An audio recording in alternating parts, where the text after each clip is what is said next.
বেশি বেশি যারা ইস্তেগফার পড়ে তাদের 5টা লাভ। আওয়াজ করে বলতে হবে কয়টা? নাম্বার 1, মান লাজিমাল ইস্তেগফার জাআলাল্লাহু লাহু মিন কুল্লি দীকিন মাখরাজা। যে সব সময় ইস্তেগফারের সাথে লাজিমা মানে লেগে থাকে, আঠার মতো। কিসের মতো? চুইংগাম খান না আপনারা? চুইংগাম যদি হাতের মধ্যে লাগান আঠার মতো লেগে থাকে না? বাচ্চারা আবার দুষ্টামি করে চুইংগাম খেয়ে আরেকজনের চুলের মধ্যে লাগায় দেয়, আছে না নাই? তখন সরিষার তেল দিয়ে ছুটাইতে হয়, তাই না? তো মান লাজিমাল ইস্তেগফার, যে ইস্তেগফারের সাথে আঠার মতো লেগে থাকে, সে 5টা জিনিস পায় জীবনে। চিল্লায় বলেন না কয়টা? 1 নাম্বার, জাআলাল্লাহু লাহু মিন কুল্লি দীকিন মাখরাজা। সব বিপদ থেকে তার উদ্ধার করে কে? আল্লাহ। আমাদের জীবনে বিপদ আপদ আছে না নাই? আছে। কম না বেশি? বেশি। কত বিপদ, কত ধরনের বিপদ।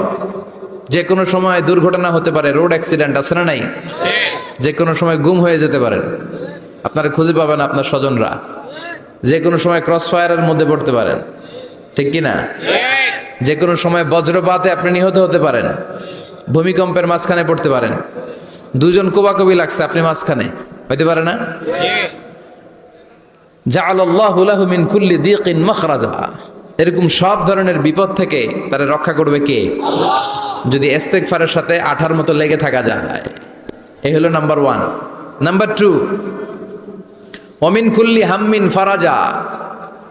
যে সব সময় আঠার মতো ইস্তেগফারের সাথে লেগে থাকবে, আল্লাহ তাকে দুশ্চিন্তা থেকে মুক্তি দিবেন, তার কোনো টেনশন থাকবে না। সুবহানাল্লাহ পড়েন। আমাদের জীবনে টেনশন আছে না নাই? জীবন নিয়ে টেনশন, মরণ নিয়ে টেনশন, ক্যারিয়ার নিয়ে টেনশন, বাড়ি ভাড়ার টেনশন, বিদ্যুৎ বিলের দাম বেড়ে যাচ্ছে, টেনশন, ঘরের মধ্যে শান্তি নাই, টেনশন, দ্রব্যের দাম বাড়তেছে, বেতন কমতেছে, টেনশন, ঠিক কি না? এই টেনশন থেকে আপনাকে মুক্ত রাখবে কে? আল্লাহ। নাম্বার 3, ওয়ায়ারযুকহু মিন হাইসু লা ইয়াহতাসিব। এমন জায়গা থেকে আল্লাহ আপনাকে রিজিকের ব্যবস্থা করবে, আপনি কল্পনাই করতে পারবেন না। রিজিক দেওয়ার মালিক কে? কেউ যেটা পারে না, পারে কে? এমন জায়গা থেকে তিনি রিজিক দিবেন, আপনি কল্পনাই করতে পারেন না। আপনি হিসাবই করেন না যে এখান থেকে কিছু রিজিক আমি পাবো, কিন্তু আল্লাহ ব্যবস্থা করে দিয়েছে। সুবহানাল্লাহ পড়েন। 4 নাম্বার, যতক্ষণ ইস্তেগফারের সাথে আঠার মতো লেগে থাকবেন, আল্লাহর কোনো শাস্তি আপনার উপর আসবে না। ওমা কানা আল্লাহু মুআযযিবাহুম ওয়া হুম ইস্তাগফিরুন। যতক্ষণ আপনি ইস্তেগফার পড়বেন, আল্লাহর আযাব আপনারে পাকড়াও করবে না। 5 নাম্বার হচ্ছে আল্লাহ আপনাকে মুস্তাজাবুদ দাওয়া বানিয়ে দিবে। মুস্তাজাবুদ দাওয়া মানে এমন ব্যক্তি, যেই ব্যক্তি দোয়া করা মাত্রই দোয়া কবুল করে কে? আল্লাহ। সবসময় ইস্তেগফার পড়তে রাজি আছেন তো? আরব বিশ্বে আমরা যখন পড়াশোনা করতাম তখন দেখতাম যে রাস্তাঘাটে বিভিন্ন জায়গায় আজকারগুলো, আল আদইয়াতুল মাসুরা, মাসনুন দোয়াগুলো তারা লিখে রাখতো, যাতে মনের অজান্তেই তাদের চোখ ওই সাইনবোর্ডে পড়লে তারা যেন ওই দোয়াগুলো পড়তে পারে। রাস্তার মধ্যে লেখা থাকতো সুবহানাল্লাহ, আলহামদুলিল্লাহ, আল্লাহু আকবার, লা ইলাহা ইল্লাল্লাহ। আপনি উঁচু কোনো জায়গায় উঠবেন বা লিফটে দিয়ে উপরে উঠবেন, সিঁড়ি দিয়ে উপরে উঠবেন, ওঠার সময় বায়ে লেখা আল্লাহু আকবার। কারণ হাদিসে এসেছে ইদা সাইদনা কাব্বারনা, আমরা যখন উপরের দিকে উঠতাম আমরা পড়তাম আল্লাহু আকবার। ওয়া ইদা নাযালনা সাব্বাহনা, আর যখন আমরা নিচের দিকে নামতাম আমরা পড়তাম সুবহানাল্লাহ। এজন্য হেঁটে হেঁটে কিংবা সিঁড়ি দিয়ে কিংবা লিফট দিয়ে, এলিভেটর দিয়ে আপনি যখন উপরের দিকে উঠবেন কি পড়বেন? আওয়াজ করে পড়েন, কি পড়বেন? আর নিচের দিকে নামলে কি পড়বেন? এই তাসবিহগুলো পড়ে পড়ে জিহ্বাটারে ভিজিয়ে রাখার দরকার আছে না নাই? আমরা যেন আল্লাহর জিকির আর শুকর দিয়ে আমাদের হৃদয়টাকে, জিহ্বাটাকে সিক্ত করে রাখতে পারি। আল্লাহ তুমি তৌফিক দাও। ফরজ সালাতের পরে বিশ্বনবী তাসবিহগুলো পড়তেন, আমরা পড়তে চাই না। আল্লাহ রাসূল সাল্লাল্লাহু আলাইহি ওয়াসাল্লাম সালাম ফেরানোর পরে পড়তেন আল্লাহু আকবার, 3 বার পড়তেন আস্তাগফিরুল্লাহ, আস্তাগফিরুল্লাহ, আস্তাগফিরুল্লাহ, সুবহানাল্লাহ 33 বার, আলহামদুলিল্লাহ 33 বার, আল্লাহু আকবার 33 বার, লা ইলাহা ইল্লাল্লাহ ওয়াহদাহু লা শারীকা লাহু, লাহুল মুলকু ওয়া লাহুল হামদু ওয়া আলা কুল্লি শাইইন কাদির। আয়াতুল কুরসি পড়তেন, লম্বা লম্বা অনেক দোয়া করতেন। এগুলো আমরা করি না, আমরা ছোট্ট একটা মুনাজাতের জন্য পাগল হয়ে যাই, তাই না? আসসালামু আলাইকুম ওয়া রাহমাতুল্লাহ, আসসালামু আলাইকুম ওয়া রাহমাতুল্লাহ, আল্লাহুম্মা আমিন বিরহমাতিকা ইয়া আরহামার রাহিমিন, তাই না? আমিন ইয়া আরহামার রাহিমিন। তো হইলো কিছু? তাড়াহুড়ো করবেন না, তাসবিহ পড়বেন, জিকিরগুলো পড়বেন, এগুলো আপনার অন্তরটাকে সিক্ত রাখে। ফরজ সালাতের পরে আয়াতুল কুরসি পড়তে হয়। মান কারাআ আয়াতাল কুরসি দুবুরা কুল্লি সালাতিন মাকতুবা লাম ইয়ামনাহু মিন দুখুলিল জান্নাতি ইল্লাল মাউত। প্রত্যেক ফরজ সালাতের পরে যে আয়াতুল কুরসি পড়ে তার জান্নাতে ঢোকার ব্যাপারে কোনো বাধা থাকে না একটি জিনিস ছাড়া, সেটা হলো তার মৃত্যু। লোকটা মরে না তাই জান্নাতে যায় না, মরলেই জান্নাতি। প্রত্যেক ফরজ সালাতের পরে আয়াতুল কুরসি পড়বেন তো? আর সর্বাবস্থায় বেশি বেশি করে পড়বেন আস্তাগফিরুল্লাহ। কি পড়বেন? আমার সাথে আওয়াজ করে পড়েন আস্তাগফিরুল্লাহ। আর আওয়াজ করে পড়েন আস্তাগফিরুল্লাহ। আপনারা ইমাম আহমদ ইবনে হাম্বলের নাম শুনেছেন? আমরা ইসলামে 5টা মাযহাবের প্র্যাকটিস করি, কোরআন সুন্নাহর আলোকেই আমরা করি। হানাফি, শাফিঈ, মালিকি। 4 নম্বরটা আপনারা বলেন হাম্বলি। হানাফি, শাফিঈ, মালিকি, তারপরে হাম্বলি। এই হাম্বলি মাযহাবের ধারক এবং বাহক ইমাম আহমদ ইবনে হাম্বল। উনি অনেক বড় যুগ শ্রেষ্ঠ মুহাদ্দিস ছিলেন। একক স্বতন্ত্র হাদিসের কিতাব হিসেবে পৃথিবী খ্যাত যে হাদিসের কিতাবটা, যেটার মধ্যে সবচাইতে বেশি সংখ্যক হাদিস আনা হয়েছে, মুসনাদ আহমদ ইবনে হাম্বল, এটার রচয়িতা উনি। সুবহানাল্লাহ পড়েন। প্রায় 40,000 হাদিসের কালেকশন ওই কিতাবের ভেতরে আছে। এই হাদিস কালেকশনের জন্য ইমাম আহমদ ইবনে হাম্বল বছরের পর বছর, যুগের পর যুগ, শহর থেকে গ্রাম, গ্রাম থেকে শহর চষে বেরিয়েছেন। ওনার শেষ জীবনটা উনি হাদিস সংগ্রহের কাজে ব্যয় করেছেন। একবার এক সফরে তিনি রাত্রিবেলা বেরোলেন। ইস্তেগফার পড়লে যে কি করে মানুষ মুস্তাজাবুদ দাওয়া হয় শুনেন। রাত্রিবেলা সফরে তিনি বেরোলেন, হাদিস সংগ্রহের সফর। পথিমধ্যে এক মসজিদে মাগরিবের নামাজ পড়লেন, এশার নামাজ পড়লেন। প্রচন্ড শীত। তিনি ভাবলেন আজকের রাতটা মসজিদেই কাটায় দেই, ফজরের সালাত পড়ে তারপরে বেরোবো। ব্যাগ থেকে কাঁথা বের করে তিনি শুয়ে পড়লেন। কিন্তু মসজিদের দারোয়ান এসে বলে, মসজিদে তো থাকা যাবে না, আপনি বের হন। ইমাম আহমদ ইবনে হাম্বল বললেন, আমি বৃদ্ধ মানুষ, প্রচন্ড শীত, কই যাব? আমি ফজরেরও মুসল্লি, ফজর নামাজও এই মসজিদে পড়বো, আমার এই বাজান তুমি থাকতে দাও। দারোয়ান বলেন, নো, থাকা যাবে না, মসজিদে থাকা যাবে না, বের হন, না হলে গাঠটি সহ বের করে দেব। চিনে নাই এটা যে ইমাম আহমদ ইবনে হাম্বল, সে বুঝতে পারে নাই। তো দারোয়ানের সাথে সুবিধা করতে না পেরে ইমাম আহমদ ইবনে হাম্বল ব্যাগ নিয়ে বেরোয় গেলেন। প্রচন্ড শীত, কাঁপছেন। হঠাৎ দেখে সামনে এক বাজার। ওই বাজারে এক খাব্বাজ বসে আছে। খাব্বাজ মানি রুটি বিক্রেতা। খাব্বাজ মানি যুবক, একজন রুটি বিক্রেতা, রুটি বিক্রি করে। যে যুবককে সালাম দিলেন, আসসালামু আলাইকুম। যুবক পড়লো, আলাইকুম আসসালাম।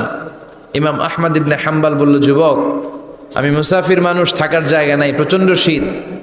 এই যে তুমি চুলার মধ্যে উনুনে রুটি বানাচ্ছ, আমি যদি তোমার চুলার পাশে বসে রাতটা কাটাই, তোমার কোনো সমস্যা হবে? যুবক বলেন, নো, কোনো সমস্যা নাই। আহলান ওয়া সাহলান ওয়া মারহাবান বিক, খোশ আমদেদ, সুস্বাগতম, আসেন। আপনি আমার চুলার পাশে বসে আগুন পোহালে আমার সমস্যা কি? আসেন, আসেন, বসেন, আপনি মুরব্বী মানুষ। ইমাম আহমদ ইবনে হাম্বল আল্লাহ শুকরিয়া করে চুলার পাশে বসে শীতের রাতে চুলা থেকে তাপ নিচ্ছেন, আগুন পোহাচ্ছেন। আর তিনি দেখতে লাগলেন যুবক আটা দিয়ে রুটি বানায় আর পড়ে আস্তাগফিরুল্লাহ, রুটির খামির বানায় আর পড়ে আস্তাগফিরুল্লাহ, গোল গোল করে খামির দিয়ে দলা বানিয়ে সাজিয়ে রাখে আর পড়ে আস্তাগফিরুল্লাহ, রুটি বেলুন দিয়ে বলে এটারে চুলার ভেতরে ঢুকায় আর কি পড়ে আস্তাগফিরুল্লাহ। ক্রেতা আসলে ক্রেতাকে রুটি দেয় আর পড়ে, ক্রেতার হাত থেকে টাকা নিয়ে ক্যাশ বক্সে রাখে আর কি পড়ে। ইমাম আহমদ ইবনে হাম্বল তো অবাক, ঘটনা কি? আসার পর থেকে এই যুবকটারে দেখতেছি খালি পড়ে আস্তাগফিরুল্লাহ, আস্তাগফিরুল্লাহ। তিনি কৌতূহল বশত বললেন, যুবক, মা লাকা ইয়া শাব দাইমান তাকরাউনা আস্তাগফিরুল্লাহ, হে যুবক, তোমার ঘটনাটা কি? আসার পর থেকেই তুমি শুধু দেখতেছি পড়তেছো আস্তাগফিরুল্লাহ, আস্তাগফিরুল্লাহ, কারণটা কি? যুবক বলে, আমি সবসময় ইস্তেগফারের সাথে আঠার মতো লেগে থাকি, আর লেগে থাকার কারণে এর বরকতে আল্লাহ আমাকে মুস্তাজাবুদ দাওয়া বানিয়ে দিয়েছে। মানে আল্লাহ আমাকে এমন বানিয়েছে যে আমি দোয়া করা মাত্রই আমার দোয়া কবুল করে কে? আল্লাহ। ইমাম আহমদ ইবনে হাম্বল বললেন, আনতা মুস্তাজাবুদ দাওয়া, তুমি মুস্তাজাবুদ দাওয়া, মানে তুমি দোয়া করলেই সেটা কবুল হয়ে যায়?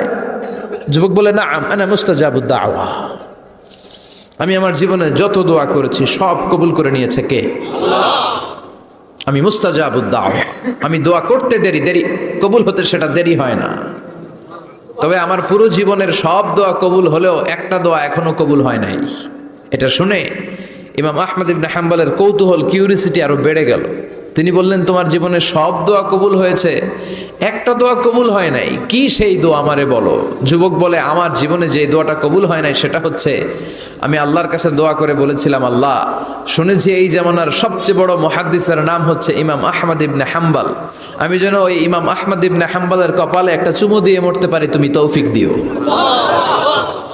ইমাম আহমদ ইবনে হাম্বল নিজেকে আর ধরে রাখতে পারলেন না, চোখের পানি ছেড়ে দিলেন, যুবককে জড়িয়ে ধরলেন আর বললেন, ইয়া শাব, আহমদ ইবনে হাম্বলের কপালে চুমু দেওয়ার জন্য আহমদ ইবনে হাম্বলের দরবারে তোমার যাওয়ার দরকার নাই।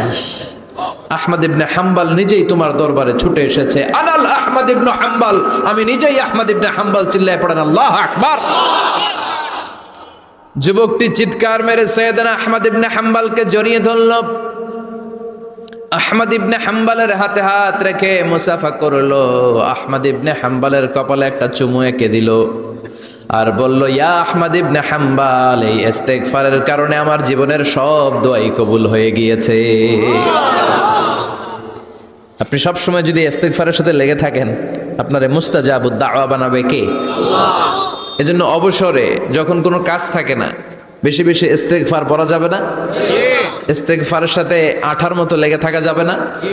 আওয়াজ করে পড়েন আস্তাগফিরুল্লাহ। আরো জোরে পড়েন আস্তাগফিরুল্লাহ।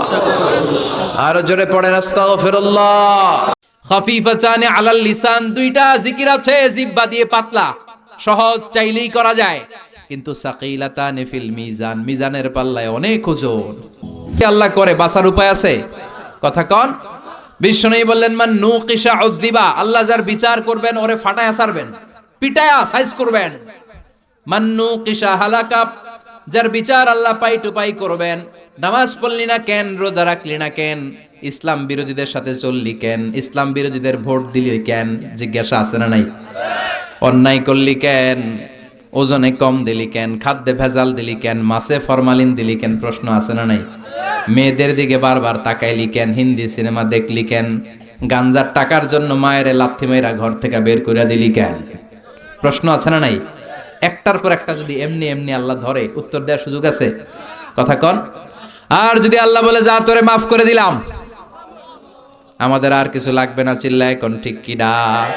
রোজ হাসরে আল্লাহ আমার করোনা বিচার, আল্লাহ করোনা বিচার। পড়েন পড়েন, রোজ হাসরে আল্লাহ আমার করোনা বিচার, আল্লাহ করোনা বিচার। বিচার চাহিনা তব দয়া চাহে, গুনাহগার আল্লাহ করোনা বিচার। আমি জেনে শুনে জীবন ভরে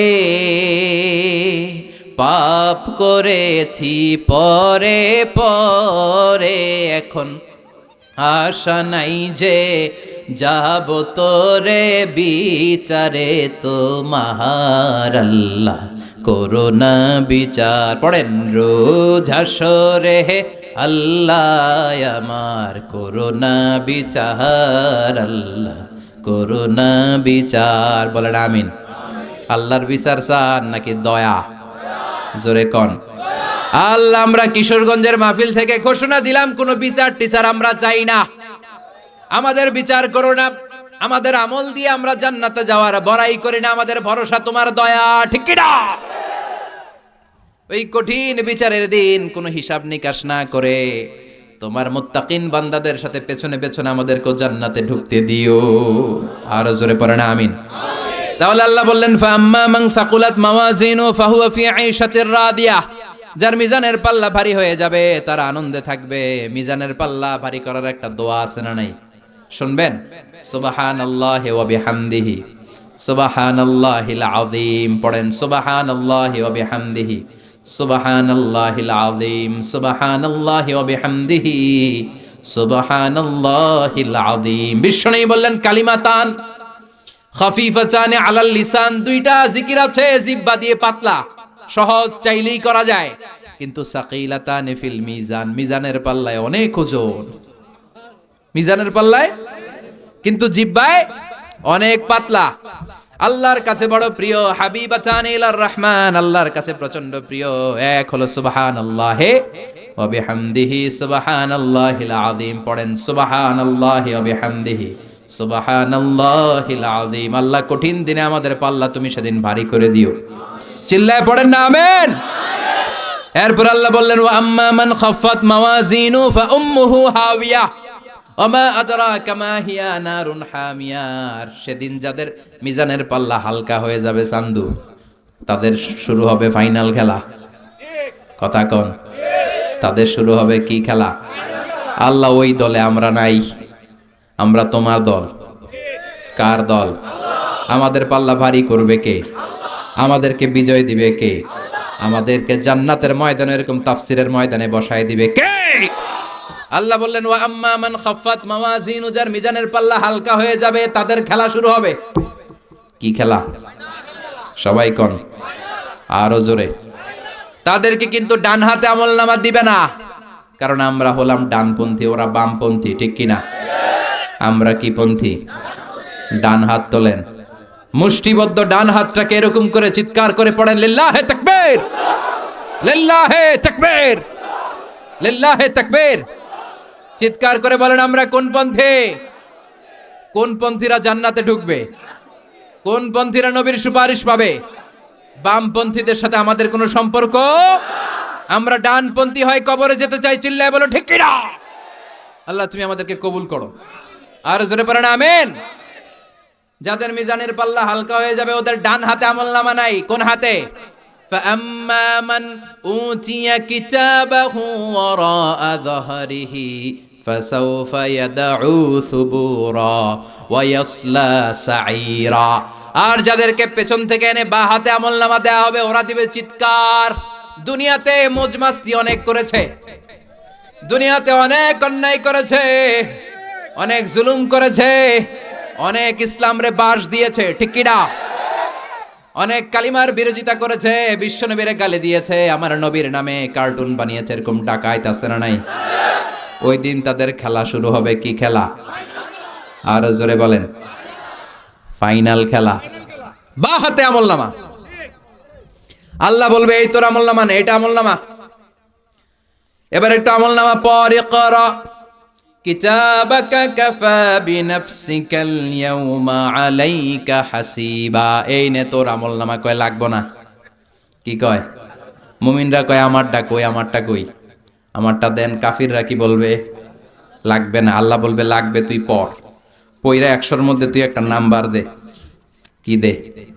100-তে ইকরা কিতাবাক, তুই তোর আমলনামা পড়। কাফা বিনাফসিকাল ইয়াউমা আলাইকা হাসিবা। নাম্বার দেওয়ার জন্য তুই যথেষ্ট। আমি নাম্বার দিয়ে বলা লাগবে না যে তুই জান্নাতি না জাহান্নামী, তুই একটা নাম্বার দে। ও মিয়া, ছেলে পরীক্ষা দিতেছে, কে গোল্ডেন পাবে আর কে লাড্ডু পাবে? লাড্ডু গুড্ডু জানে না? পরীক্ষার্থী ভালো জানে। পরীক্ষা দিয়ে আইসেই বলবে আমি সব পেরেছি, অঙ্কে সব হয়েছে, আমি 100। আর যেটা লাড্ডু গুড্ডু কয় আমি জানি না, আছে না নাই? আল্লাহ বলবে পর। পয়রা দেহে সব নিজের বিরুদ্ধে, একটার পর একটা পড়তে শুরু করবে। দেখছে ইসলাম রে বাস দিছে, সব লেখা আছে। আলেম ওলামা দেখলে মারছে, আছে না নাই? ইসলামের কথা শুনতে পারে না, তাফসির মাহফিলের কথা শুনতে পারে না। তাফসিরের কথা শুন রেসুল কানি, আছে না নাই? কিশোরগঞ্জে নাই আলহামদুলিল্লাহ। আল্লাহ হেফাজত করো, হেদায়েত নসিব করো, কোরআনের পক্ষে আসার তৌফিক দাও, চোখের আবরণকে তুমি তুলে নাও, মুত্তাকিনদের সাথে কবুল করে নাও। আল্লাহ বলবে পর। এবার পরে দেখে খালি অন্যায়ের ফিরিস্তি। ডাইলে কম দিছে, ওজনে কম দিছে, শালির সাথে টাঙ্কি মারছে,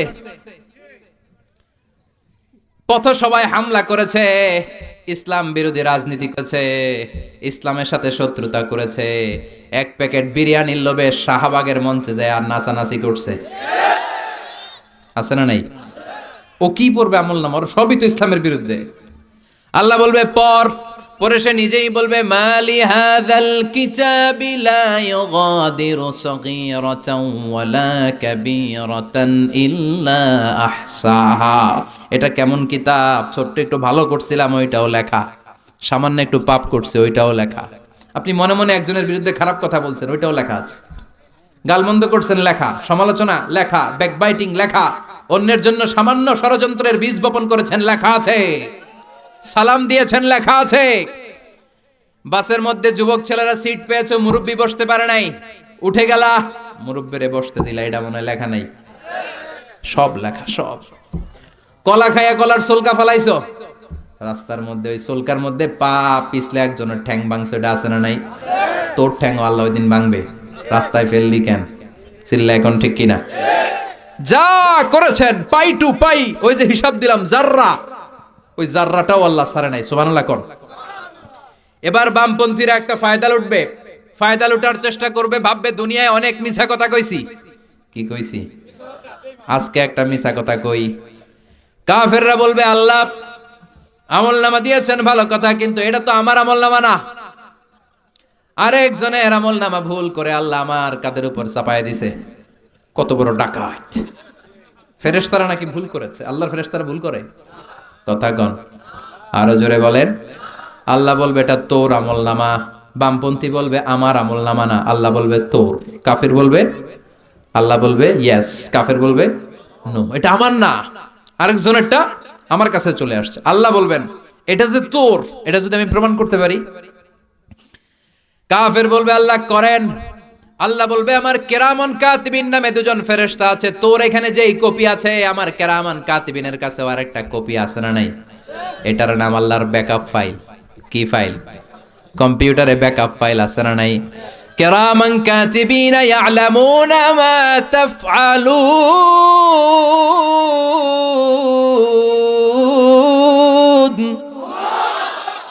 কেরামান কাতিবিনের কাছে যে ফাইল, তোর হাতেও একই ফাইল। এবার আল্লাহ কেরামান কাতিবিনের কাছ থেকে একটা ব্যাকআপ ফাইল আনবেন, ব্যাকআপ ফাইল এনে বলবে দুইটারে মিলা, শুরু থেকে শেষ পর্যন্ত প্রতিটা অক্ষরে অক্ষরে মিলে যাবে। সুবহানাল্লাহ কইবেন না?